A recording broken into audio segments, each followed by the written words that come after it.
The Subcommittee on Information Technology and the Subcommittee on Government Operations will come to order. And without objection, the presiding member is authorized to declare recess at any time. I'd like to now recognize my friend and partner in crime, the distinguished gentlewoman from the great state of Illinois, for her opening remarks. Thank you, Mr. Chair. Not too much crime, please. Thank you, Mr. Chairman and Chairman Meadows, for holding this important hearing. Ms. Kent, welcome to today's hearing, and thank you for testifying today and sharing your vision for cybersecurity as a new federal CIO. And it was great to meet you in my office. And Mr. Dodaro, special thanks to you for the extensive work you and all the dedicated professionals at GAO put into providing this special mid-cycle high-risk report on cybersecurity, and it was nice meeting with you also. GAO's newly issued report raises serious concerns about our nation's ability to confront cybersecurity risk. GAO found key deficiencies that could hinder the government's progress in strengthening the nation's cyber defenses. For example, GAO found that the Trump administration's plans failed to include basic components needed to carry out a national strategy for protecting critical cyber infrastructure. Among the missing components were details about performance measurements and milestones for determining whether the country's cyber objectives are being met and the resources that would be needed to carry out those objectives. GAO's report highlights the need for the administration to develop and execute a more comprehensive federal strategy for national cybersecurity and global cyberspace. It underscores the importance of having a cybersecurity coordinator in the White House to develop a more robust cybersecurity strategy for the country. But here again, the Trump administration is not rising to the challenge. 2 months ago, the President's National Security Advisor, John Bolton, eliminated the position of White House Cybersecurity Coordinator. This decision was contrary to a prior GAO recommendation to have a White House Cybersecurity Coordinator in the Executive Office of the President develop an overarching federal cybersecurity strategy. At a time when our nation is facing persistent cyber threats ranging from foreign adversaries who seek to undermine our elections to criminal hackers who steal sensitive data, the administration's decision to eliminate a key cybersecurity position in the White House should raise alarm. Today's report also shows that the number of Americans whose personal information has been compromised in government and private sector data breaches is growing, and there is a need for stronger measures and congressional action to protect consumer privacy. GAO found that the vast number of individuals potentially affected by data breaches at federal agencies and private sector entities in recent years increases concerns that personally identifiable information is not being properly protected. GAO's findings is supported by 2 recent reports that highlight the heightened challenge public and private sector organizations are facing in securing sensitive data. In April, Verizon issued a report showing that in the past 12 months alone, there were over 53,000 incidents and 2,216 confirmed data breaches. And just last week, the Attorney General's Cyber Digital Task Force released a report showing that there were at least 686 data breaches reported in the first quarter of 2018, resulting in the theft of as many as 1.4 billion records. Last year, data breaches at Equifax, in which over 143 million Americans had their personal information stolen, and the 2015 breach at OPM, which affected approximately 22.1 million individuals, illustrates the massive scale of harm to privacy and security that these breaches have. To address the growing concerns about privacy, GAO recommended that Congress straighten out privacy laws, the majority of which were written well before the development of new technologies, ranging from the use of social networking sites to facial recognition technologies and many mobile applications. Congress should heed GAO's recommendations and re-examine how our privacy laws can be strengthened to ensure that consumers' personal privacy is adequately protected. I want to thank our witnesses for testifying today, and I normally would say I look forward to hearing your testimony, but I have to leave. But I look forward to reading it on how we can improve the nation's cybersecurity, and thank you again, my friend, Mr. Chairman. Good afternoon, y'all. Today's hearing returns to a familiar field for this subcommittee, an area of top bipartisan concern and focus, and that's the cybersecurity of the federal government. The federal government and our federal agencies, like everything else in today's digital society, are dependent on IT systems and electronic data, which make them highly vulnerable to a wide and evolving array of cyber threats. Federal civilian agencies reported over 35,000 information security incidents to the U.S. CERT last fiscal year. This represents a 14% increase over the previous year. Securing federal systems and data is vital to this nation's security, prosperity, and well-being. It should concern all of us, therefore, that the GAO has concluded in the interim high-risk report that spurred this hearing that urgent actions are needed to address ongoing cybersecurity challenges in the federal government. In this report, GAO identified 4 major cybersecurity challenges: establishing a comprehensive cybersecurity strategy and performing effective oversight, securing federal systems and information, protecting cyber critical infrastructure, and protecting privacy and sensitive data. To address these 4 challenges, GAO identified 10 critical actions the federal government and other entities need to take, and I'm looking forward to exploring those 10 items. Since 2010, GAO has made over 3,000 recommendations to agencies aimed at addressing these 4 cybersecurity challenges. And as of June of this year, nearly 1,000 of those recommendations have not been implemented. It's not acceptable, given the threat we face. These open, lingering vulnerabilities put us at incredible risk, as we saw with the devastating data breaches at OPM. While I do not expect Ms. Kent or anyone else to have all the answers today, I want to hear from GAO the most critical open recommendations and from Ms. Kent concrete plans to close them. I commend Mr. Dodaro and his team at GAO for issuing this report. Mid-cycle updates to the high-risk list are not common. I recommend all agencies, CIOs, read this report and apply the applicable recommendations to their respective agencies and systems, because guess what? We're going to be asking you about them. And as always, I'm honored to explore these issues in a bipartisan fashion with Ranking Member Kelly, Chairman Meadows, and Ranking Member Connolly. The 4 of us have worked together for years on these issues, and I'm honored to be joined here with them throughout today's hearing.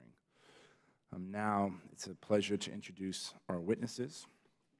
The Honorable Gene Dodaro, Comptroller General of the United States Government Accountability Office. You always hold a special place in my heart because you were my first hearing being in Congress.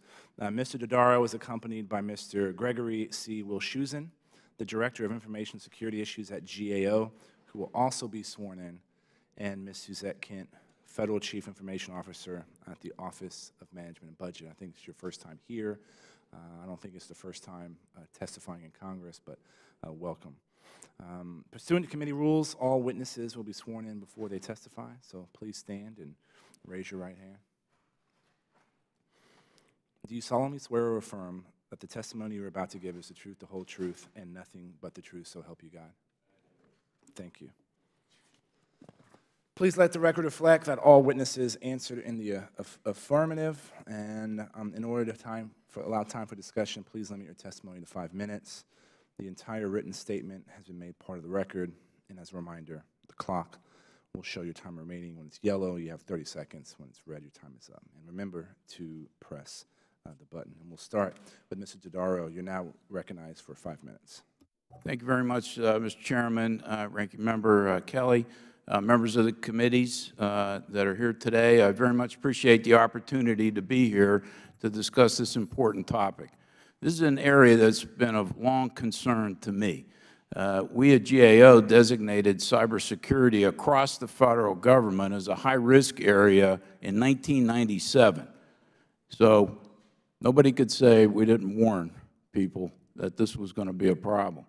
In 2003, we expanded that high-risk designation to include critical infrastructure protection, and in 2015, we included the need to protect personally identifiable sensitive information as well. Now, the government has taken a number of actions, especially since the OPM breach, Mr. Chairman, as you mentioned. There's been executive orders, strategies, documents, studies, but there still much more needs to be done in this area. As you referenced in your opening statement, since 2010, we've made over 3,000 recommendations. While 2/3 of those have been implemented, there's still 1,000 recommendations that need action. Now, the 4 areas that we identified I think are especially important. First is establishing a comprehensive strategy, and importantly, having effective mechanisms in place to oversee its effective implementation. And this is to include global supply chain issues, critical workforce issues, and dealing with emerging technologies that are going to bring new risks, such as artificial intelligence, the Internet of Things, quantum computing. Secondly, there needs to be more urgent action to secure the federal information systems. There needs to be more effective implementation of government-wide efforts like continuous diagnostics and mitigation. Agencies need to fix their systems. There needs to be more attention in responding effectively when incidents do occur over time. We've seen agencies be slow to implement effective actions over time. On critical infrastructure protection, and this is an area that needs a lot more federal attention. Now, in many areas, the federal government has some regulatory responsibilities in this area, but by and large, critical infrastructure protection is a voluntary effort by the private sector. The National Institutes of Standards and Technology have developed an approach that the private sector can use, but it's all voluntary. So there's really not a clear picture, in my opinion, across the different sectors. And there are 16 different sectors of the economy that make up critical infrastructure, including electricity grid, telecommunications, nuclear issues, utilities, et cetera, financial markets area as well. So these are vital to our economic health, they're vital to public health and safety, and there needs to be more collaboration and a better understanding of to what extent have these voluntary standards been implemented by the various sectors and what is their state of readiness to deal with these issues. The fourth area deals with privacy. Now here, federal agencies themselves need to better secure sensitive information. We've issued reports recently on need to protect Medicare beneficiary data, for example, electronic health information systems, data on federal student loans. There's a lot of sensitive personnel data there, financial data that families submit.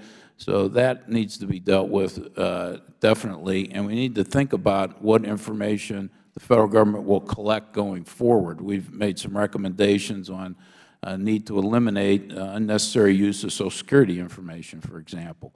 But we also have recommendations to the Congress in this area. The Privacy Act was passed in 1974. The Electronic Government Act was passed in 2002. They need updated as well.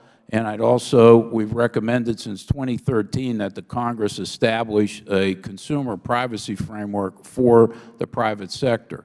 In those areas, the federal government has put out, in some sectors, health care and credit reporting, some requirements for the private sector, but by and large, the federal government has not set requirements for this area, particularly as it relates to information resellers as well. So again, Mr. Chairman, I want to thank you for the opportunity to be here today.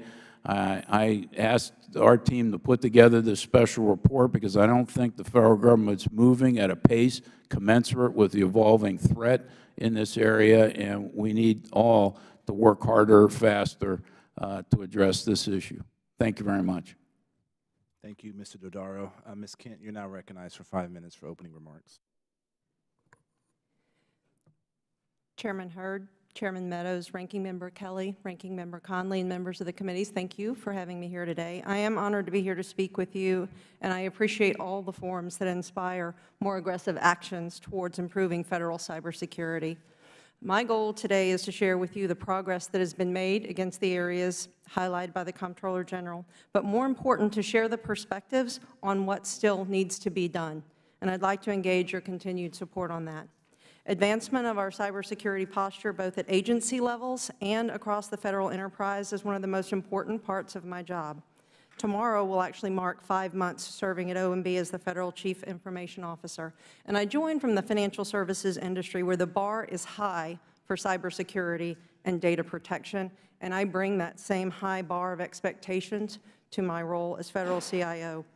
I was fortunate to come into the role when the administration was setting out the President's management agenda that focuses on technology modernization, data accountability and transparency, and building the workforce of the 21st century.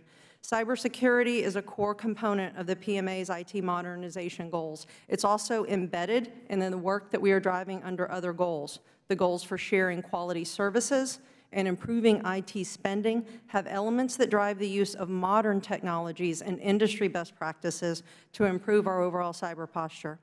Additionally, the PMA stresses strategies for recruiting, retaining, and reskilling our federal IT and cybersecurity workforce, because our current status is as much a people issue as it is a technology issue.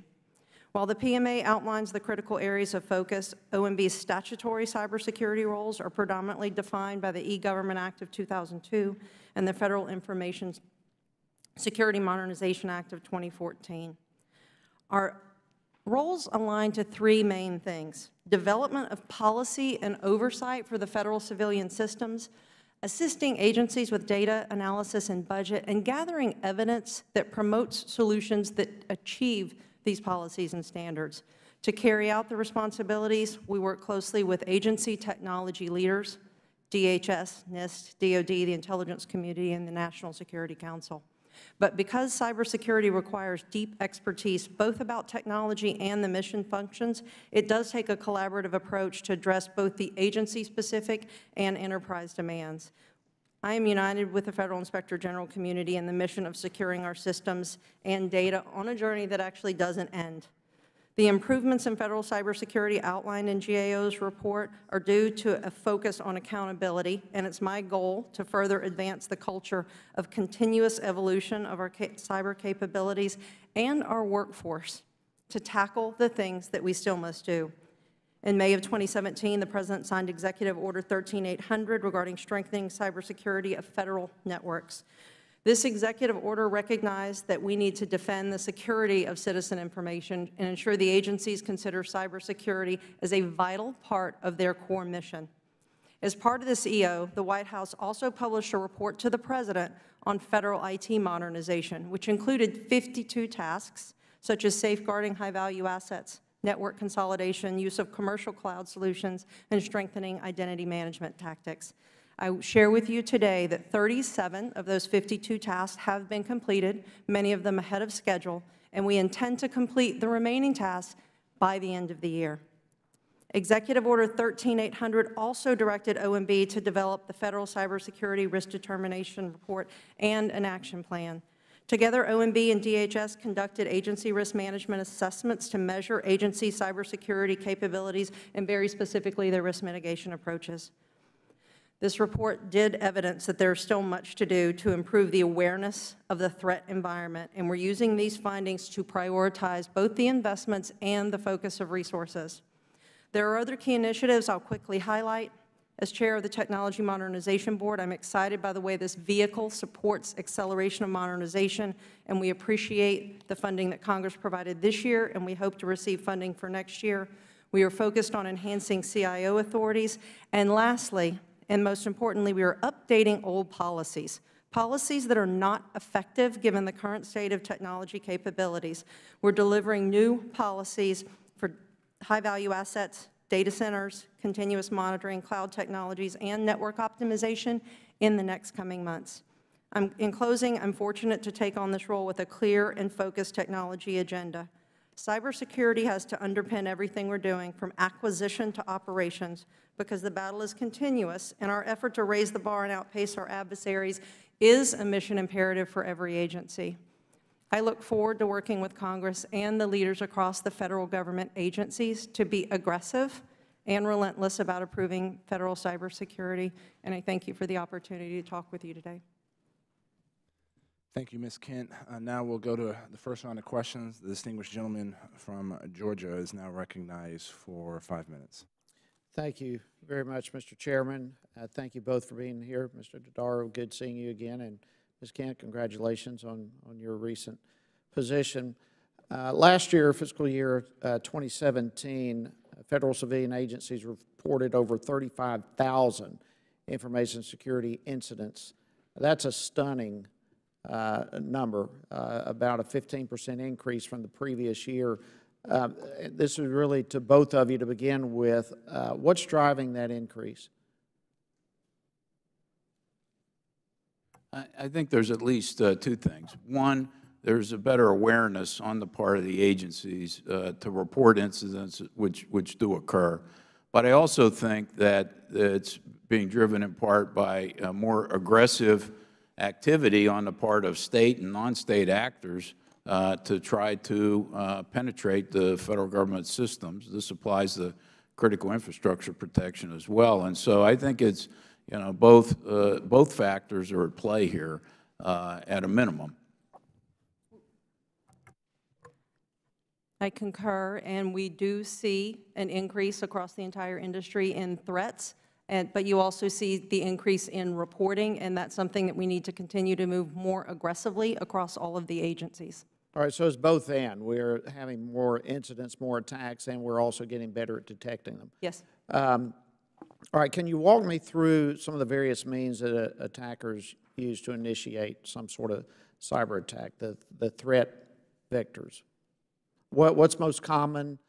What's most preventable, Mr. Dodaro? There's, you know, phishing attacks have been particularly prominent lately in terms of somebody sending an email to someone in the hopes that they'll download malicious code or other factors. There's, you know, social engineering that takes place in those areas as well. There's one of the largest categories, though, in the reporting is other. And other includes they don't know what the threat vector was and how people were able to penetrate the system. That is one of the most concerning aspects of this. All right, I want to get there. What are the vectors? When you talk about vectors, you've got phishing, you've got, what else? Sorry. What are we dealing with? Yeah, we have a pie chart in our testimony. Let me just pull that up here. Improper usage, email and phishing, Right. lost and theft of equipment, and other web-based attacks. Okay, so those comprise more or less 70%. Then you mentioned 31%. Right. That other. So does that mean we have no idea how they're breaking in or what they're doing, or what does that mean? That means that it's unknown in some of these cases how these things have occurred. I mean, that's the concerning part of this, and that's one of the points that we make in the report. That's why it's important to have an effort to detect these things when they occur. What's been reported in these cases, I mean, the attacks happen in a matter of minutes, but the detection doesn't occur for months later, and that impairs the ability to determine exactly what happened that led to this attack situation. All right, Ms. Kent, do you want to add to that, your definition or whatever of other? I would just add to the last point that Mr. Dodaro made, is that we have identified that we have to move much more quickly when an attack is identified, to not only share that threat information across agencies, but to act and begin immediate remediation of those issues. All right, once an attack comes in, particularly I'm with you concerned about the other, where we have no idea how they're getting in, is there any way of tracking where they're coming from? Some of that's possible with some forensics, but in some cases there's not clear audit trails in the systems that are created in the documentation there. You know, one of the big problems, Congressman, here is that, you know, the federal government and a lot of agencies are saddled with these legacy financial systems that are like a millstone around their neck. They're old systems. They were designed before security was a prominent area. Some of them at IRS are from the 60s. And so there's not good documentation, and therefore there's not a good audit trail to follow to figure out how things were introduced. Which is surprising to me and kind of inexcusable, seeing the tens and tens and tens of millions of dollars we give for IT on an annual basis around here. It just amazes me that we're still using such legacy systems. Seems well, like of the billions of dollars that you give every year, 80, 90 billion, 75% of it goes to maintain these legacy systems. Rather than get updated. Rather than get updated. So that's why we added IT acquisitions and operations across the government as a high-risk area in 2015. My time has expired, Mr. Chairman. Thank you so much. The representative from the District of Columbia, Ms. Holmes Norton, you're now recognized for 5 minutes. Thank you very much. And I must say, not only do I appreciate our guests appearing, I appreciate the committee for having this hearing, because frankly, I think Americans are increasingly terrified, wondering if anybody's protecting their cybersecurity. And the reason I think so is what we're hearing even on mass media. This is really an old problem. How many years ago was it? This very committee had a hearing on how our federal employees had been penetrated, and the Congress actually at that time gave federal employees 10 years of protection against further penetration. By the way, I'm sure that's running. I'm not sure how long it has to go. I have a bill called the Recover Act. In light of the negligence of the federal government, it seems to me that the very least we could do would be to give lifetime coverage, and that's been sufficiently long ago, more than 5 years ago, that I think it's going to come up again soon, and we're going to be faced with that question for our own employees. Now, this committee had a recent hearing, and if you want to get, you want to frighten our people, the head of the DHS undersecretary testified that the Russians were already scanning, that's the word he used, all 50 states. He couldn't tell me that all 50 states, they were doing something in all 50 states. It sounds like reconnaissance. We're looking to see when to hop and whom to hop upon. So I'm very interested, particularly since I represent so many federal employees that were among those first implicated. Mr. Dodaro,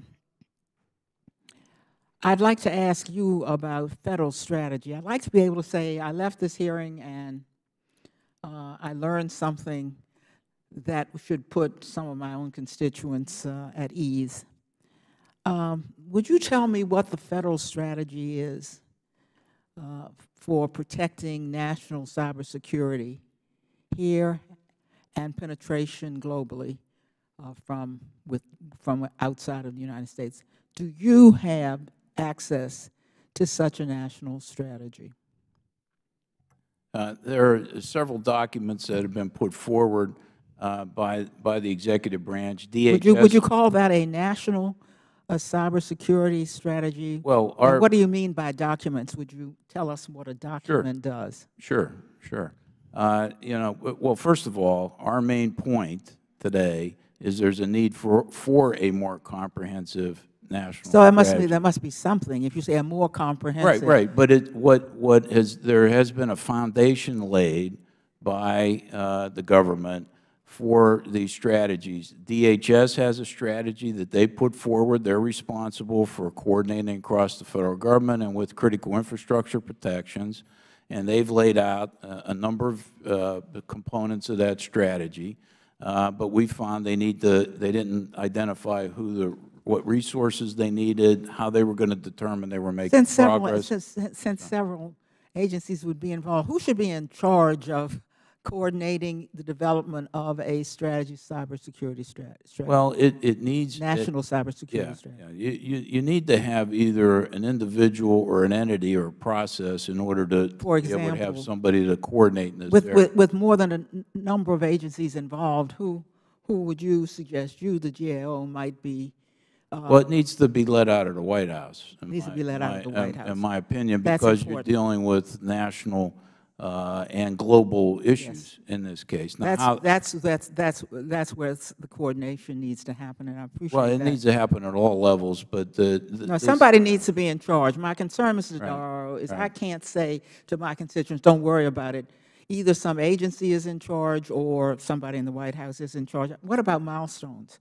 Are there, at least in what has been put forward by individual agencies, milestones so that I could say to my own constituents, well, they're this far along, and here's an example. That's what people are looking for. Right. Assure me, reassure me. No, we would like to see more milestones. DHS has told us, for example, they're working on their strategy. It's supposed to be out next month that would identify milestones that would include the resources and the performance measures. So we'll wait to see. But that's supposed to be forthcoming. Ms. Kent, finally, let me ask you, because you are dealing with the IT strategy for the federal government. Do you have milestones, and where are we when it comes to helping agencies rationalize these policies so that there is at least government-wide such a IT strategy? Are they milestones? Who's implementing them? Who's in charge? Are you in charge? You're the chief financial officer, or please detail that. There are indeed milestones, and many of the points that have been made around deployment of continuous diagnostic and monitoring tools, securing agency data, modernizing their technology, are part of the milestones that we are tracking. You did see in the report that we are behind across the agencies on some of those. So we have a very specific focus. There was a milestone set for deployment of the continuous diagnostic and monitoring tools. We have not met that milestone, and we're working very aggressively with the— What are monitoring tools, please? To be able to, for all of the agencies to have implemented tracking capabilities so that they know what is on their network. Yeah, I'm worried about the scanning, for example. Yes. So that we know who is accessing their network, yeah, and what. And so we were working very aggressively with DHS.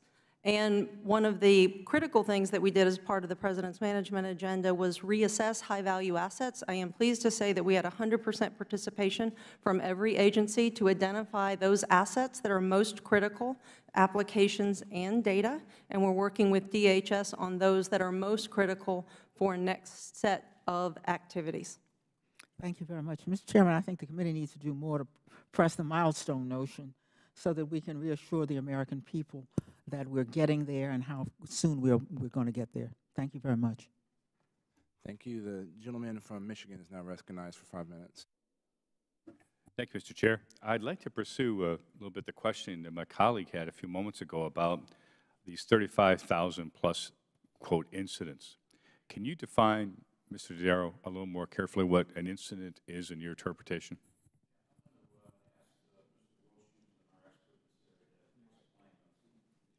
Turn your mic on, sir. I'm sorry. Thank I'm going to ask Mr. Wilshusen to explain those. He's our expert in that area. Because these incidents aren't just someone tinkering around trying to scan your system. Please define them a little more carefully. Right. These would be incidents that actually have impacted an agency operation or so. They're able to gain access, and they do this through a number of different mechanisms. One of the more common ones is just through what is known as a phishing attack, sure. in which you send an email with the link and someone clicks on it and it sends them to a malware website or downloads some malicious software. Malware, yeah, okay. It can also be the loss or theft of equipment that contains sensitive information as well. Sure. So there are a number of different types of incidents, but these are ones that do have an impact or can have an impact on the agency. Now, Mr. Dale, you referenced earlier that state and non-state actors has been suggested, as this discussion has already started, that, again, we're back to Russia. These state actors, examples of state actors impacting our systems go far beyond Russia, do they not? Yes, they do. I mean, some of the intelligence community has singled out, Russia, China, Iran, North Korea. As actors in this area as well. I'll run the risk of offending some people by saying that I believe occasionally some of our allies actually are trying to wander around our systems too. It could be. I mean, I would defer to the intelligence community for those. I'll let them get into it. Responses. But, I want to stress the reality is we face threats both internally and externally to our cybersecurity.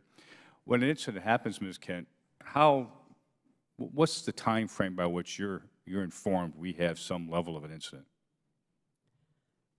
There are various timeframes depending on the incident and when the agency identifies the particular activity. You just heard there's different types of issues and incidents.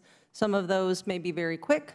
Others may be a longer time frame. And as Mr. Gadaro indicated, particularly in situations where there is some type of malware or an attempt to— Let me stop you. I appreciate it. You've got, I understand they can't inform you until they know about them. That's problem one. We'll get to that in a moment. Problem two is that prime from when they have knowledge there's an incident, what's the expectation? Let's change that. What's the expectation that you've put out, the White House has put out to inform you that we have an incident of some form? What's the expectation? The expectation is that the agency informed DHS, who is looking at our enterprise risk, and we are tracking And what's all the time frame agencies on that? Once more, what is the time frame on that? as immediately as they know, So theoretically, the same day, next day, that night, whatever the case may be. as quickly as they have identified the incident. When do you find out about it? I find out in reports from DHS. Which is, takes what kind of time frame? Depends on the type of incident. Go ahead, give me examples. I don't actually have an example. Okay. Let me ask you a question, if I can, Mr. Darrow. That's the FISMA audits that are done. In your opinion, are they sufficient, and are action being taken on those audits at this point in time? They're a starting point because they're supposed to identify a comprehensive information security system. We find that there are deficiencies in all aspects: access controls, segregation of duties, configuration management, contingency planning. And they're not remedied as quickly as possible. So there are serious security weaknesses that have existed for years in a number of the FISMA audits that the agencies are in place. Now, but there needs to be more done because they need to have better response when they find incidents. Who's responsible for that follow-up on? Well, each agency is responsible for their own actions, and this is an issue because they're not correcting the problems fast enough, in my opinion. That's why we have it as a designated high-risk area across the entire Federal Government. Virtually every agency has serious weaknesses, and I don't think enough attention is focused by agency managers on getting these areas fixed. We've made recommendations to OMB that they send out more guidance to the agencies to hold senior leaders accountable for getting these weaknesses fixed. One of the things that astonished me, and my time has expired here, but let me finish this one comment, Mr. Chair, is that when I first joined Congress and joined this committee, I was astonished by the number of agency chief information officers. That, how do you get someone leading when you've got all of these people doing their own thing? I mean, Ms. Kent, you were in the private sector, and I am short on time, so I can't. That didn't happen in your world, now did it? It did not, and that's also one of the focuses that we have had both under FATARA as well as the recent executive order to have a single CIO that has accountability, responsibility, and visibility across the entire agency so that we can move the types of things that we were talking about much more quickly. And with that, when there's an incident, they should tell DHS and they should tell you at the same time. Yes. Thank you. I'll yield back. Thank you, Mr. Chair. I'm sorry. The distinguished gentleman from Iowa is now recognized for 5 minutes. Thank you, Chairman Hurd. Mr. Dodaro, good to see you again. Ms. Kent, good to see you. Thank you for appearing today. I'm going to change gears a little bit, and I'd like to hear from you your expertise on cloud computing. I understand the Department of Defense is going to have a private company in the private sector host via the cloud a lot of government data. And I don't know, my first reaction is, it concerns me a little bit, concerns people in my district when they hear that. Maybe I shouldn't assume anything. Do you feel confident that this data will be more secure than if it were with the federal government, and why? Cloud computing offers the potential for, first of all, cost savings and more rapidly updating of the systems that are used in place. As we mentioned, these legacy systems have been in the federal government for a long period of time, and that's a big problem. If you go to the cloud, then the updating of those systems become responsibility there. Now, that being said, there are cost efficiencies, and other efficiencies that could be gained. The security is paramount issue that needs to be addressed. We're looking now, there's a program that's supposed to ensure that there's security over the cloud operations. It's called FedRAMP is the acronym for it. And we're looking to see if it's an effective tool to make sure there's adequate security in the cloud operations. Now, the last point I'd make is that the Federal Government's own record of security is pretty abysmal. So, you know, as a starting point, so I don't think, you know, everybody have a total confidence that everything's fine now, and it may be worse later if we move to the cloud. But you have to be careful in making the move to the cloud environment to make sure there's adequate security.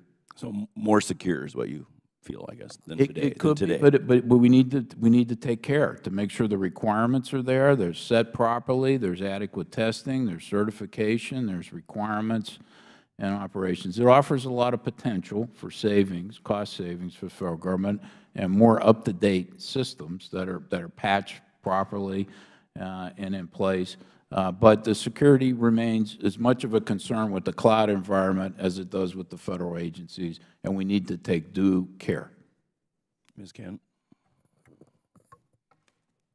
Yes, sir. I agree that it can definitely be secure, and in many cases, it is maintained in a way that we have seen we have not necessarily done across some of the Federal systems. I would add two other things to what Mr. Guerrero said, is that there is a discipline around understanding the data and what we're moving to the cloud and how we control access to that. And that is a discipline that we're trying to drive with the agencies as they're considering their transformations and the cloud technologies that they're using. So it's a combination of the security that's available with the technology, what we're putting there, and how we manage access to that information. And so those are the disciplines that that my office is working directly with the agencies as they consider these acquisitions. Mr. Dodaro, we often hear things like the Federal Government was slow to respond to an emerging threat, especially cybersecurity threats. What have you found in that regard? And why? It brings a new definition of slowness, okay? In this area, you know, we first designated it as a high-risk area across the Federal Government in 1997. So I've been trying for over 20 years to get attention to this area. You know, we actually built a computer lab facility that could simulate the operating environment of agencies in the early 90s and actually did penetration testing to get people's attention that there could be issues that needed to be dealt with. And it took a long time, but we finally convinced the Congress. Legislation began being introduced in 2000, 2002, creating the Federal Information Management Act, the FISMA Act. That was updated, and it really wasn't until the OPM breach that in 2015, you know, this is, so many years later, that agencies began to move and the administration began to move. But even then, to this day, I'm not sure OPM has fixed all the weaknesses that led to the original data breach. We've went in a couple of times, and we haven't found the problem. So it's perplexing to me that there hasn't been enough urgency associated with dealing with this issue, and I'm pleased to hear from Ms. Kent and others that they're going to sort of up the game here to be aggressive in this area. But there's no question that there has been adequate warnings about these areas that GAO has been given. It's been on our top risk list for many years, both within the Federal Government, but also critical infrastructure protection. We put that on in 2003. And concerned about the electricity grid, the financial markets, telecommunications, and we're moving in that area. But that's right now it's all voluntary on part of the private sector, and I can understand that. But we need to have a partnership and more information exchange between the private sector and the other sector. I mean, this is a national security issue. not just, a privacy issue, and privacy's been slow too. We've recommended that the Congress change update the privacy laws. The original Privacy Act is 1974. E-Government Act in 2002. Many things have changed since then. There needs to be updated information. And while the Congress has only identified some sectors of the economy, healthcare, credit reporting, to put in place rights for consumers about data that's collected about them, there is no consumer privacy framework. We've recommended that Congress consider creating one since 2013. So, we've been urging for a long time now more attention to this area. I'm glad that we're having this hearing, but I think the pace of change needs to pick up quite a bit because the threat's evolving way faster than the government's ability to deal with it. I heard the phrase, and I'll end with this, the warfare of the future may not be bombs, it may be bits and bytes, not bombs. And I know we spend a lot of money on bombs, and we should, but I think we need to give attention to bits and bytes, cybersecurity as well. Yeah, absolutely. Absolutely. In conventional warfare, the first thing that people do is take out your communication systems, take out your transportation structure, your ability to have power. But to do that, you'd have to physically invade the country. Today, that's not exactly the same. You could do it from your own country. Thank you for your insights, and I yield back the time I do not have, Mr. Chairman.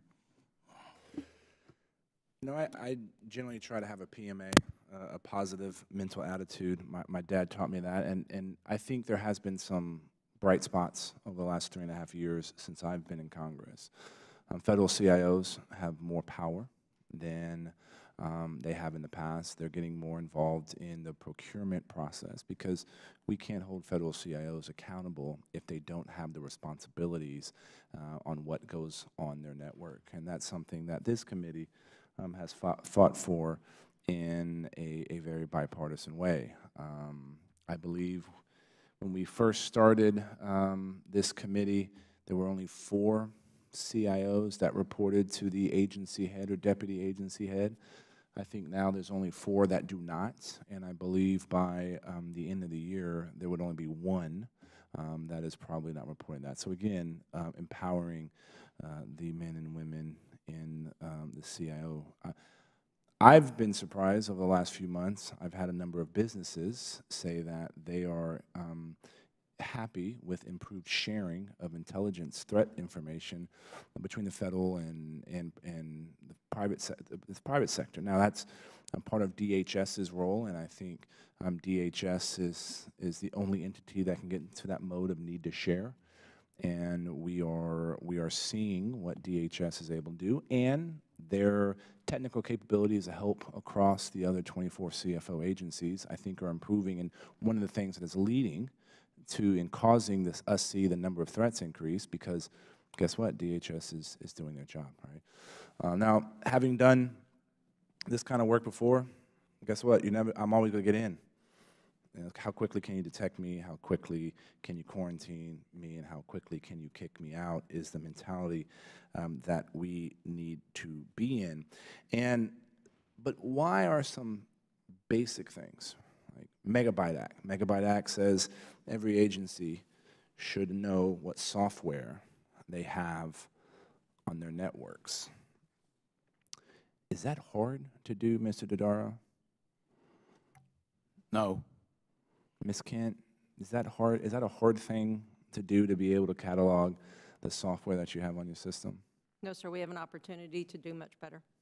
And so what is what more do we need to do to drive that behavior?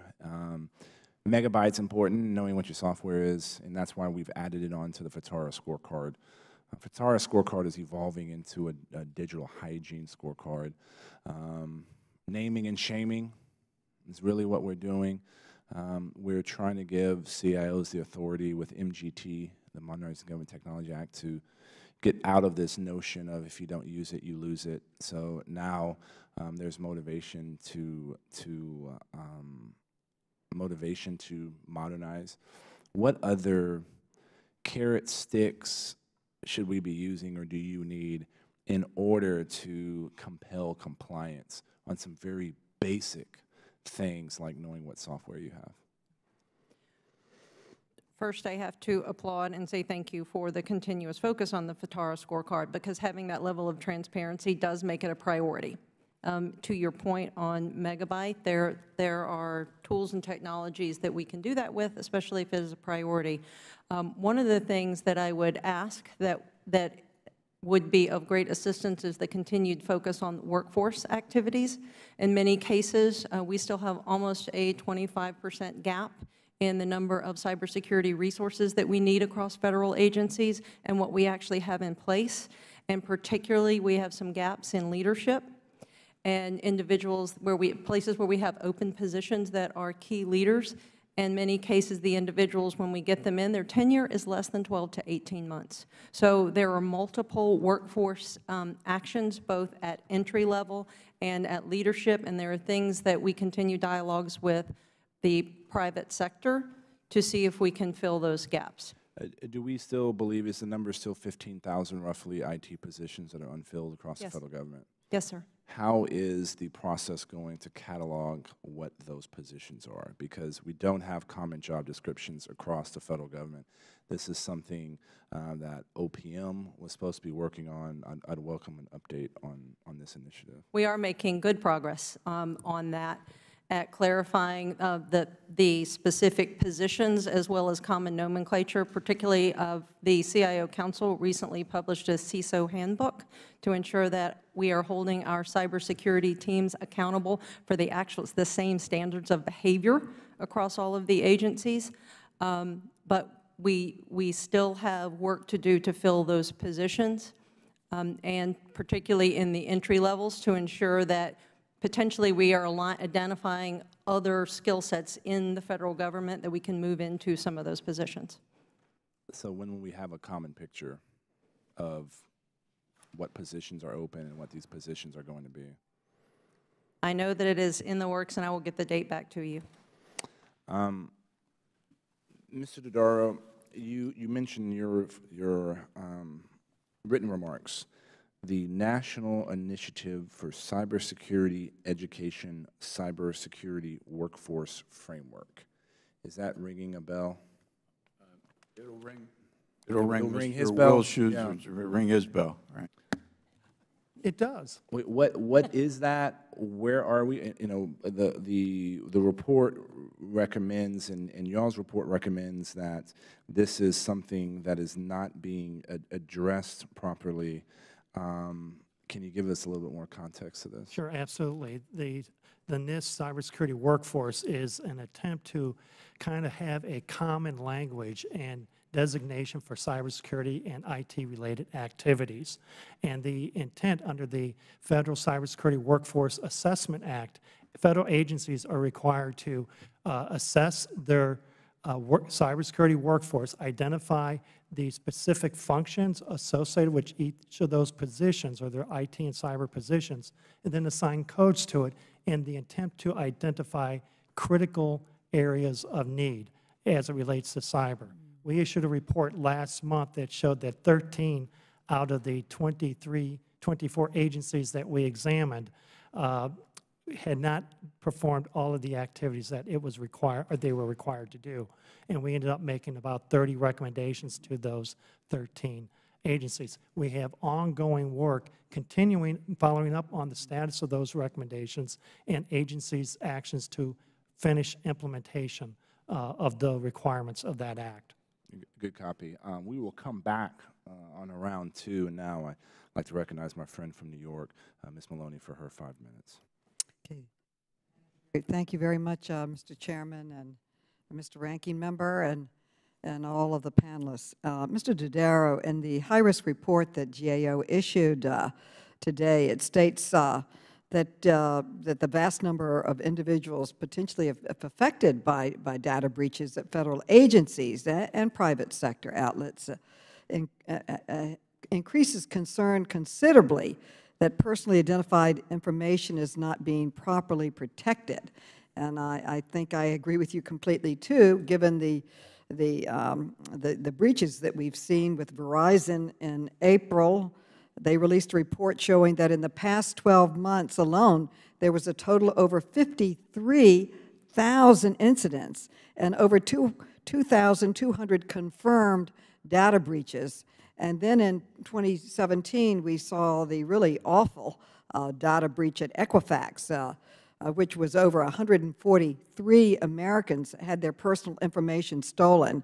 And the 2015 breach at OPM, which affected approximately 22 million individuals, it demonstrates the absolute massive scale of harm to privacy and security that data breaches can have. And this doesn't even get into the alleged foreign governments that are hacking into our private material.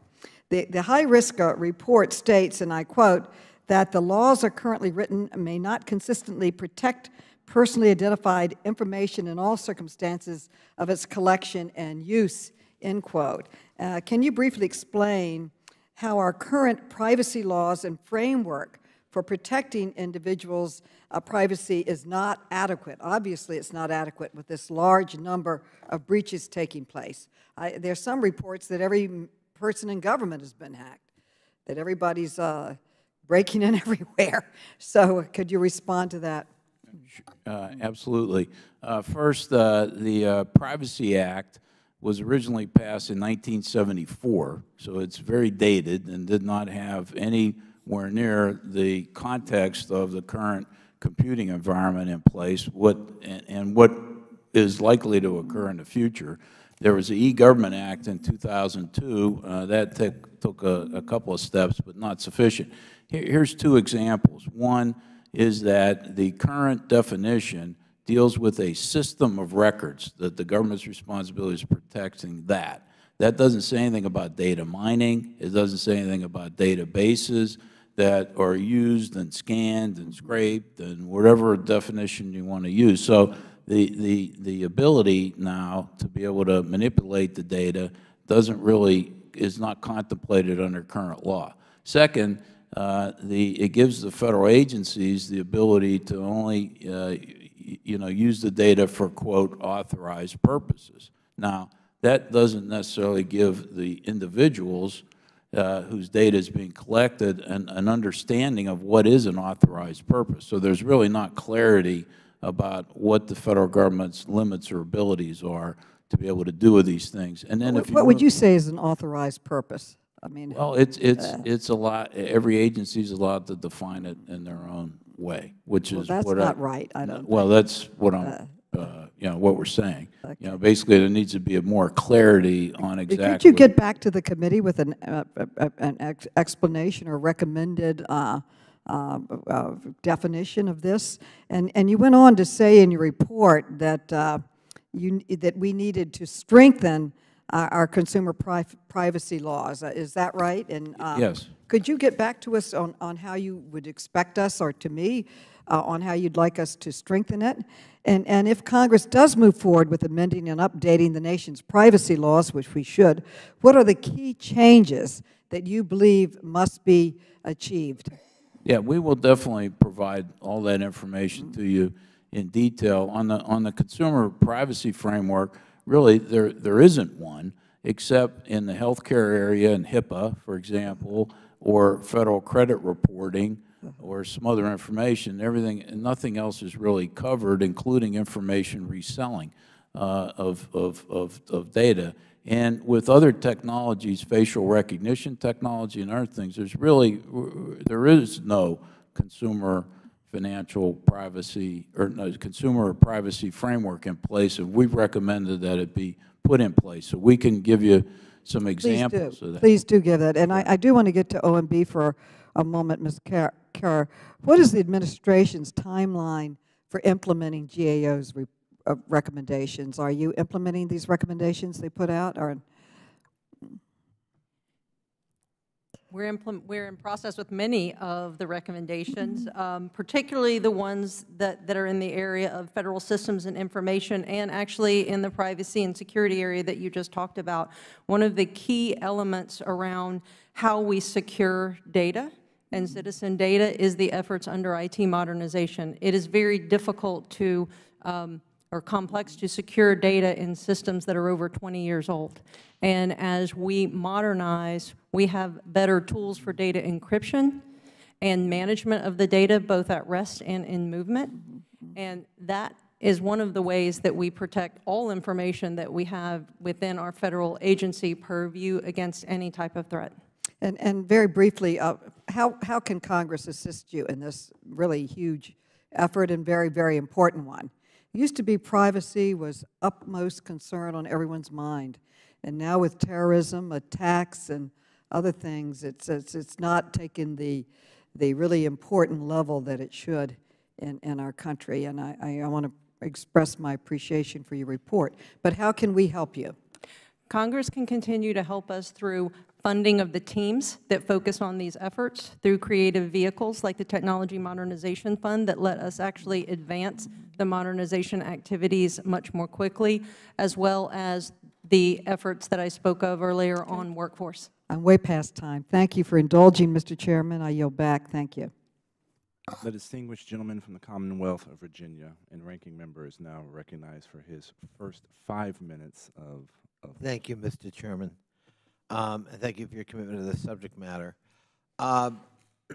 Dodaro, I want to thank you and GAO for elevating this particular part of the issue to your high-risk grouping, because it forces us to at least talk about it, hopefully do something about it.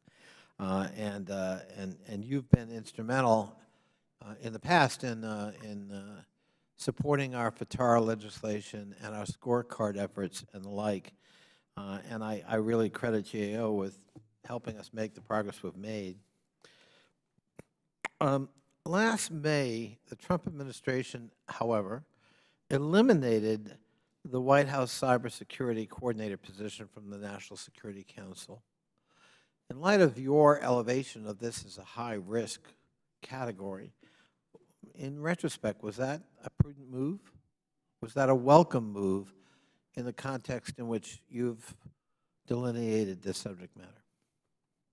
I think, yeah, we've just for clarification, we've had this on the high-risk list since 1997, so this isn't a recent elevation. I'm concerned that there hasn't been enough progress in addressing this issue. I was, surprised that the position was eliminated. I've been told that those responsibilities have been divided among 2 people. I haven't had a chance, since it's a recent activity, to look into it more. We plan to do that in the future. So once we look into it and see how they're planning to approach it with the elimination of that position, I'll be in a better position to advise the Congress on what to do. We've never really evaluated this cybersecurity coordinator role.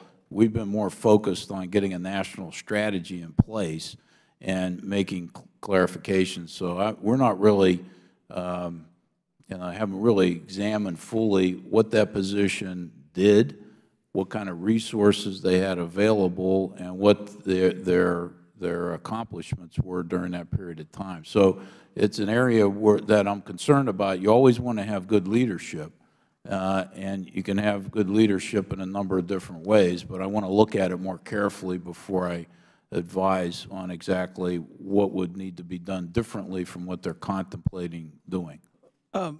Yeah, you may be right. I mean, maybe diffusing responsibility or splitting responsibility allows us to have a sum greater, the whole greater than the sum of the parts. On the other hand, there was a report in Politico that said since its creation in 2009, the White House Cybersecurity Coordinator position has been key in resolving conflicts among agencies, preparing cabinet leaders to make major policy decisions, and responding to crises. As you know, Mr. Dodaro, sometimes, maybe more often than not, in government, you need a central focus. You need some champion who is vested with authority and responsibility for moving an agenda, for advocating for a cause. Absent that, often in big bureaucracies, something we all think is a good thing just kind of dies on the vine for lack of attention and championship. And so I would welcome you looking at that, because I think we'd want to know, did the Trump administration make a good decision, or did it make a mistake in abolishing this position? Ms. Kent, do you have views on that? I'm sure you do.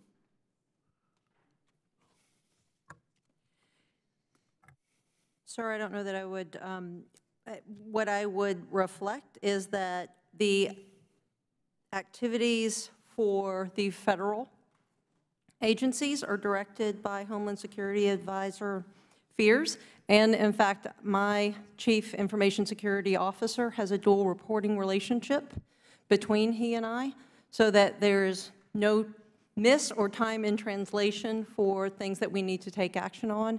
And I think I have a very clear set of mandates of actions that we need to take across the federal agencies. Well, I'm glad to hear that. Do you know how long it took to get a CTO? To get a, I'm sorry? A Chief Technology Officer, or a CIO for the federal government? Yes, sir, I do. In this administration? It was over a year. Yes, sir. So I have to tell you, given that record, it's not exactly confidence building that, you've got it and you're moving an agenda, not you personally, but the administration. I mean, words are nice, but actions are important. If I may, Mr. Chairman, because then I'm going to have to run, I have one other subject that is of deep concern to me, and again, I'm going to ask you, Mr. Dodaro, to look into this.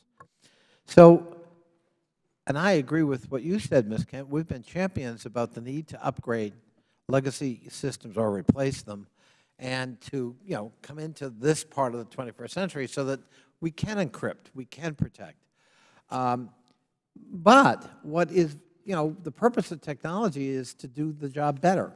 It's to be deployed. It's to give us capabilities we otherwise might not have. One of those capabilities is telework. And I can tell you, as someone who lived through 9/11 and has lived through lots of hurricanes and other kinds of things here in the nation's capital, telework increasingly becomes critical to continuity of operations, without which government shuts down. And what has disturbed me is that the Trump administration seems to be going in exactly the wrong direction with respect to telework.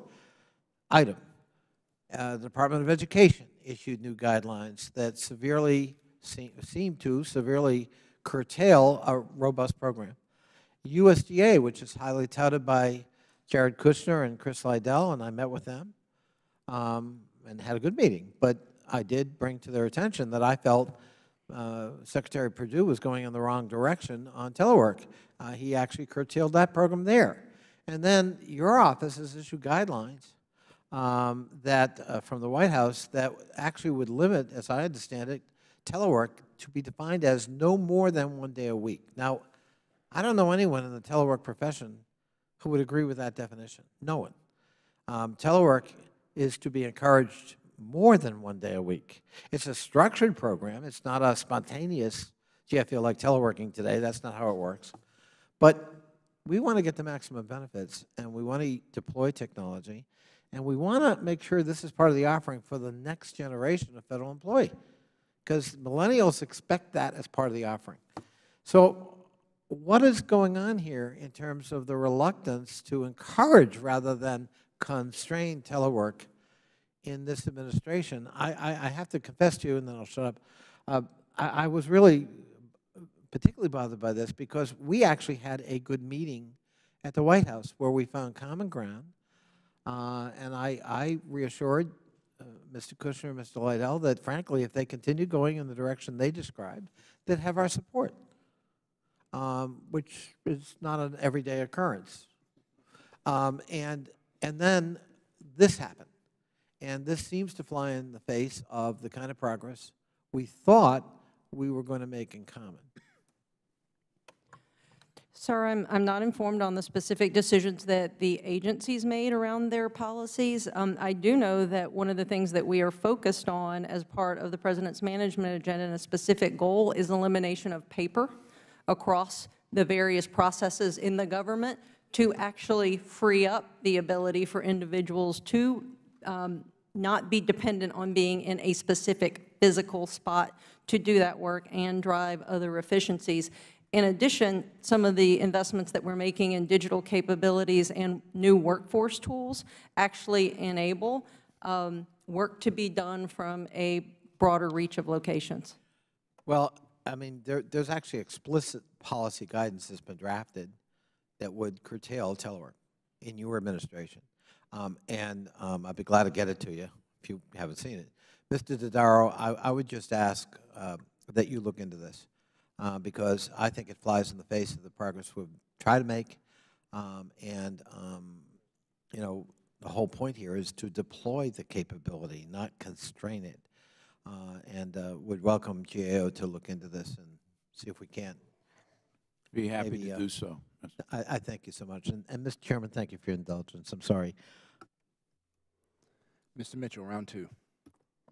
Thank you, Mr. Chair. Mr. Connolly, you may want to stay for this conversation at the beginning of it because we were talking about legacy systems. Mr. Dodaro, have you looked at or done any analysis of I would say to my friend, I would, but I belong to two committees that believe no human problem cannot be improved with another hearing. And my other committee is practicing that as we speak. Only two committees are doing that? I'm shocked.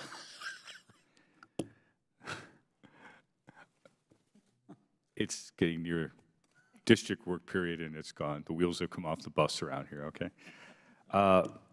Let's talk about legacy systems for a moment.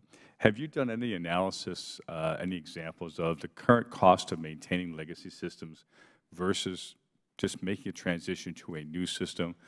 And what's the comparison? If you give some examples, that'd be great. Yeah, well, overall, what we've said of the annual federal investment, which is about $80–90 billion a year, 75% of that goes to support the legacy systems, as opposed to making investments in modern approaches and systems. So we've looked at a lot of individual cases, and I'd be happy to provide those for the record. But definitely, the government's track record in implementing new systems and being able to retire legacy systems isn't very good. But it needs to be better, and I think the legislation this committee has sponsored is helping move in that right direction. And I always approach this with a PMA as well, a positive mental attitude. But I also have a view of what the realistic track record has been at the agencies. I'm hoping they do better. I hope the CIOs can do better in this area. But we need to make a better job in those areas. So the short answer to your question is the legacy systems involve a lot of spending and are sucking up a lot of the federal government's investment, and we need to get new systems in place. But every time there's an effort to do that, there's a failure on the part of many agencies. Now, hopefully, with Ms. Kent's leadership and elevating the CIOs to have more responsibility in the agencies, we'll see a different outcome going in the future. I certainly hope so. Well, I'd like to see this example so you could get this to committee with things you looked at, we'd like to look at, because at some point in time what we're doing is we're paying costs, workforce costs, to work on legacy systems that should in fact be better. Yeah. Yeah, well, a new system. Yeah, I mean, good example. And we just issued a report about the Coast Guard system that was supposed to be put in place. That failed. The VA, they spent, over $1 billion trying to improve the current electronic healthcare system. That hasn't been successful as well. I mean, we got a long list of activities where money has been invested, in a lot of cases millions, hundreds of millions of dollars, and it hasn't produced the new system yet properly to retire the legacy system. So we'll get you a list. I'm confident we have one, and it'll touch virtually every agency in the federal government. Well, we just had a hearing a bit ago on the census, and as you are well aware, they're well behind in terms of developing this. What they do is systems, and they're over budget. So it doesn't surprise me, but we need to start to look at it, so I'd like to see it. Ms. Kent, could I ask you, you mentioned the vacancies. You have about 15,000 vacancies of technical cybersecurity personnel. Is that correct? Yes, sir. What are the primary drivers of those vacancies? I'm sorry, say that. What are the primary drivers, causes of the vacancies? Yes. The primary drivers of the vacancies is that cybersecurity skills are one of the hottest skills in the industry right now, and we are competing with the private sector, as well as the cybersecurity professionals have an expectation of quick mobility, large challenges, and some ability to move very quickly in their profession, and some of those things don't align well. We've got big challenges, I can guarantee that. It is a very big challenge, but it's an area where there are many avenues that we're pursuing, both at entry-level positions as well as leadership positions, and continuing to explore exchanges with private sector to fill those gaps. When we had people leave my company, we always did a survey of kind of get an idea why you're going. I mean, I'm sure you did as well. What's the primary, you average tenure is about 18 months and they're gone. What's the primary causes that people are up and leaving once you get them here? It is a highly valuable set of skills in the private sector industry. So many times it's a question of compensation. What we have to offer is an exciting mission and the ability, we have many very motivated professionals that come in because they believe in the missions that our agencies are focused on. Other times they are leaving because they want more mobility and mobility as they progress through the professional ranks. Have there many recommendations made, Mr. Dodaro, on what we do in terms of a compensation scale or a career structure for cybersecurity personnel in the federal system? No, I mean, this is an area that, we've had strategic human capital management on the high risk list since 2001. One of the areas. What have you not had on high risk since well, 2000? there's things that aren't high risk. I mean, okay. Yeah. But the problem here is the classification system that OPM has in place. I mean, there's really not been, that system was created many years ago. It didn't contemplate cybersecurity. They've not adapted over time. And so right now, the phase one of what the administration is currently doing is to take stock of what cybersecurity skills exist across the government. I mean, we should have known this for years earlier and developed new systems in place. Now, Congress has been very good here. They've given a lot of special authorities to the agencies, but we found that they have over 100 special hiring authorities, but they only use about a dozen or so. And so it's really, OPM hasn't looked at whether or not the special hiring authorities are being effective or not. And so, this needs more attention. I'm very glad that the President's reorganization proposal is focused on cybersecurity workforce. Can you share with OPM, at least my opinion, it's not necessarily the committee opinion, but my opinion, that I ran a fair-sized company. The chief technology officer reported to me. They reported to me for a reason, and we had a deal. His phone never went off, and as soon as something went sideways, he had warning systems, and you're well aware, Ms. Kennedy, what those are. And the deal was he immediately went in and dealt with the issues. And the next thing he did is he called me, because there is nothing that's more important than securing our data. We were a school group. We had the information on 6,500 students at any point in time, their financial information, their parents' financial information, and that getting hacked is a serious issue, never mind the issues we have here.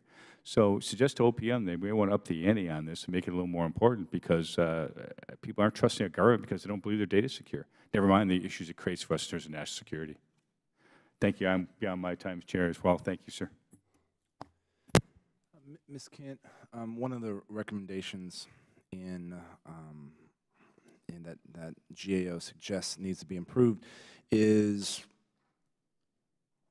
the global supply chain of information that's on our federal infrastructure. So if we take the narrow view of the supply chain of software or hardware that is put on a system responsible by the .gov or in the .gov domain, who's responsible for making sure that those widgets are secure?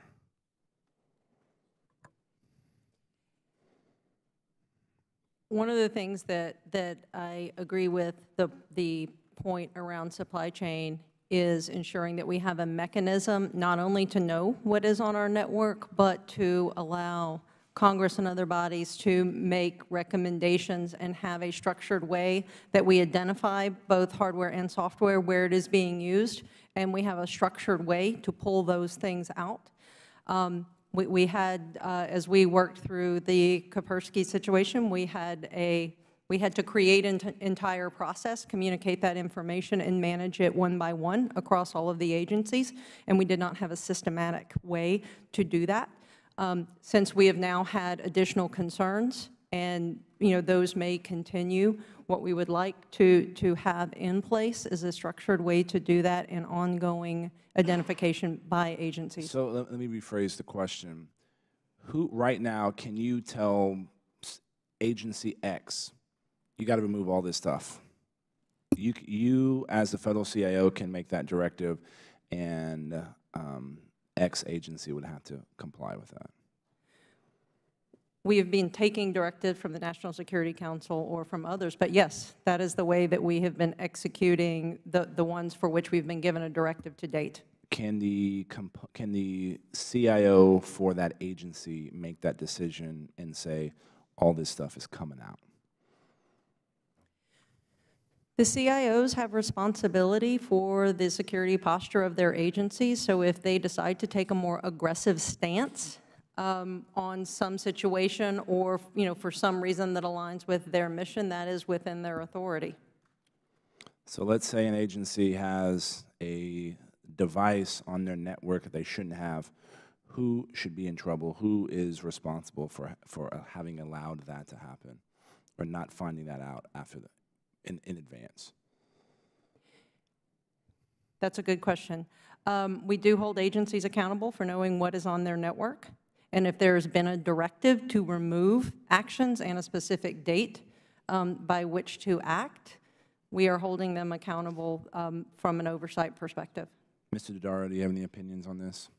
Critical infrastructure, supply chain within the .gov space, right? Let's start with that. Yeah, right. Now, I think, individual agencies are always the first line of responsibility in these cases to know what they're buying and what is in place.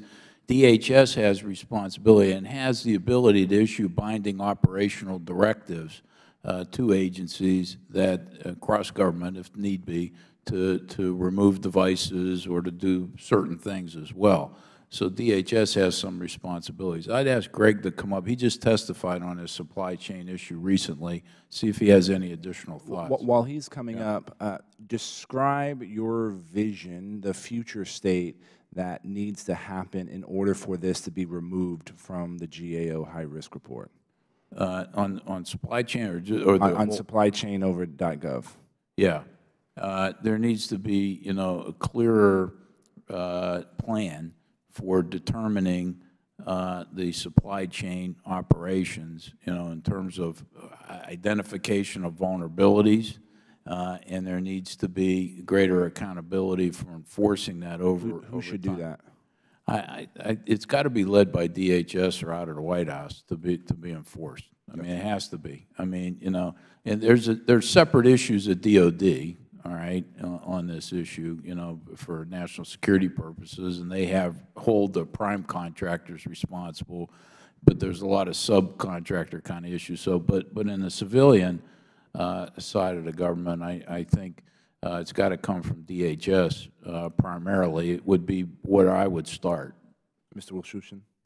Yes, it would need to be, I think, also DHS, but also certainly with input and collaboration with the intel community as well as DOD as they collect intelligence and information about the particular supply chain threat to particular components or systems that might be in use at federal agencies. DHS has used its authority under the Federal Information Security Modernization Act to issue binding operational directives to require and compel all federal agencies to remove Kaspersky Lab-type products, as was referenced earlier. We have been requested, and we plan to start an engagement later this year to look at the process by which DHS determines when to issue a binding operational directive, how it comes about that decision, and then what oversight mechanisms it has to ensure that its directives are actually being implemented and implemented effectively by the agencies. Shifting gears on privacy, if the IRS database got hacked and, let's say, a portion of American citizens' information was stolen, what is the responsibility of IRS to notify those individuals, notify Congress? What is the breach notification rules that IRS would be following in that case? IRS, it depends. IRS would need to make, and this is under guidance provided by the Office of Management and Budget, indeed, on how to respond to particular data breaches. Part of it is to conduct first a risk assessment in which it looks at the scope of the breach and the potential harm that could occur to, say, in this case, taxpayers, if their information is indeed compromised. And then it's supposed to make a risk assessment and then determine what type of actions to take. Part of that could include notification to those individuals that their information has been breached. It could also include providing some other remedies, such as credit monitoring services and other. So this is a standard written by OMB? That's correct. So if students' loan information at Department of Education was stolen, would that be the same notification responsibilities and process? Yes, those guidelines are for all federal agencies. So OMB has issued breach standard notification across the federal government to include intel and military. Is it across all federal agencies, or is it just the .gov space? Well, I guess that would be .gov space. Ms. Kent, do you have any opinions on this topic? It is not a topic that I'm familiar with all the specifics. I do recognize, though, in the description is the process is very similar to industry in the notification process, identifying risk, understanding the risk of the individuals, and then determining if there are other mitigating factors that should be offered to those individuals. Ms. Kent, changing gears here, OMB releases agency self-reported data on the status of their information security controls. We have found that agencies tend to present a prettier picture than their own IGs in those FISMA audits. Have you noticed this discrepancy? Are you working to make this accurate reporting? Are you acknowledging these problems?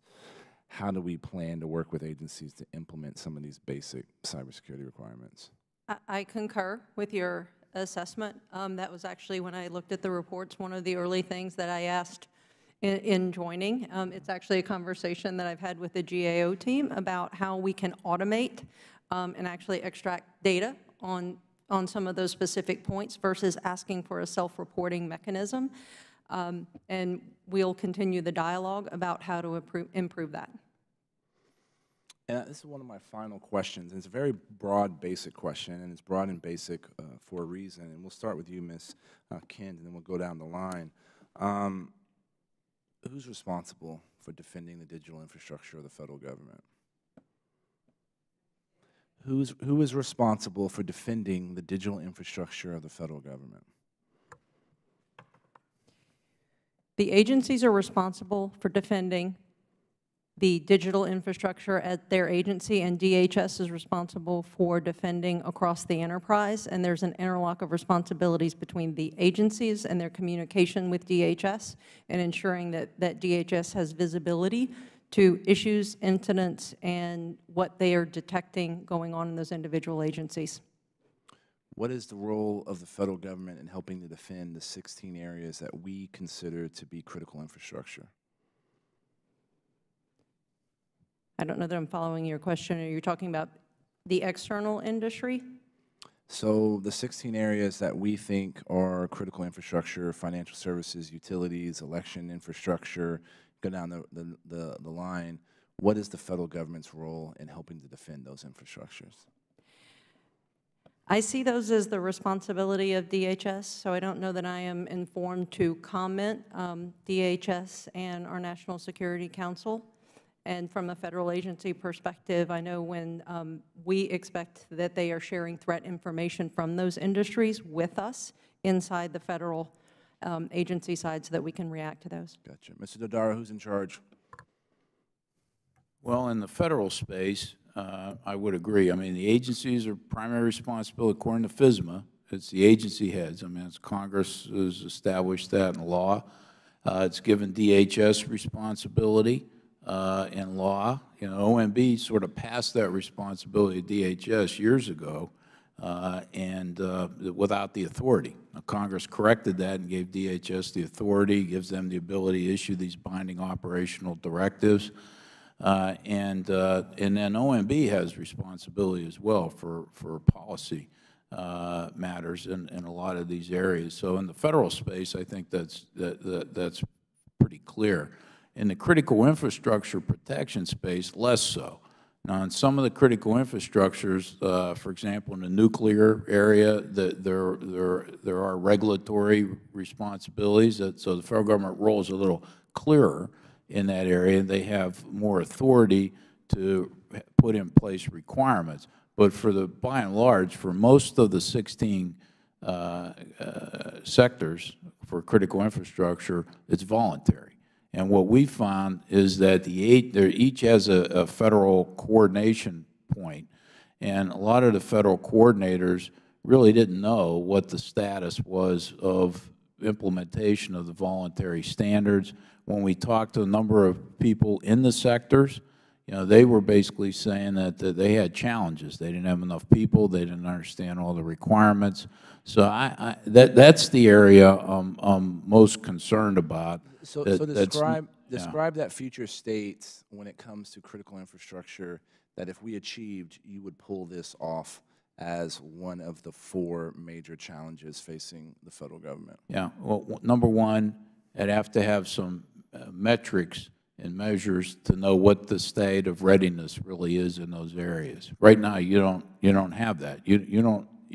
No one can answer that question, I believe, to say across the 16 sectors we're ready, and here's why I believe that. So to me, you need that in place to provide the level of assurance that would be necessary in order to do that. And so that's, you know, a tall order. And then you would need to have, you know, a clearer understanding of information sharing. You know, our understanding of what's going on, you referenced this earlier about businesses being happy with the information they're getting from DHS. I'm not too sure that that information flow is going 2 ways. And I think we need to, from the federal government standpoint, need to have greater assurance that there's a 2-way dialogue here, and that we're really communicating and understanding what's going on with the risk in those areas. So to me, you need a clear metric understanding of what the status of readiness is for each of the 16 areas, and there would be different metrics for different sectors. I'm not suggesting there'd just be one, but somebody's got to be in that position to know that. And right now, that's very sketchy at best, and as a result, I think we're very vulnerable in the nation. I know there's a lot of policy issues about, you know, with federal role, respecting the private sector, or whatever, but I think we're getting to a point with the threats from state and non-state actors that we need to have more of a grown-up conversation about the real risk to the country in those areas, and a meeting of the minds on how best to protect our country for everybody. Has GAO designed a number or thought through what are those doomsday scenarios that we should be prepared for? Because if there are unclear roles between the public and private sector in response to a doomsday scenario, we need to be thinking through what are those doomsday scenarios that we need to be prepared for. Have you all spent some time on that? Have you all seen a entity that has designed that? Ms. Kent, have you seen stuff? I know there are some exercises. DHS does a few, but I feel like we haven't done enough, because if we're truly going to skate to a future state, we need to figure out what that is we're trying to be prepared for. If we're going to develop contingency planning, what contingency are we planning for? And Mr. Schuson, you came up here, so I hope you have some interesting things to say. Well, I hope I can interest you. One is the DHS has developed a response plan and it's tested annually, in which it is tests against different types of scenarios. And I do believe in some of the guidance, at least from the National Institute of Standards and Technology, and some of its guidance, it does identify different threat scenarios for different types of potential attacks that can affect organizations and systems. Now, that's generally guided towards federal agencies, but those same types of attacks can also be applied against critical infrastructure owners and operators in the systems that they operate. And so there are different threat scenarios that have been identified, and those are things that both, I think, DHS and the NIST has identified. Well, Mr. Dodaro, you've heard me say this before. I'm a big fan of GAO. Whenever there's a new topic I am working on, I always start with whatever reports you all have developed. So thank you for you and your team and y'all's service to making sure our government is responsive to the people that we serve. It's always a pleasure to have you here. Ms. Kent, any final words? I thank you for the opportunity, and as I said in the opening, every chance that we have to elevate the conversation around cybersecurity and the resources that we need to be in a position to protect our security posture, I greatly appreciate. Thank you. Well, I thank our witnesses for appearing before us today. The hearing record will remain open for 2 weeks for any member to submit a written opening statement or questions for the record. And if there's no further business, without objection, the subcommittee stand adjourned.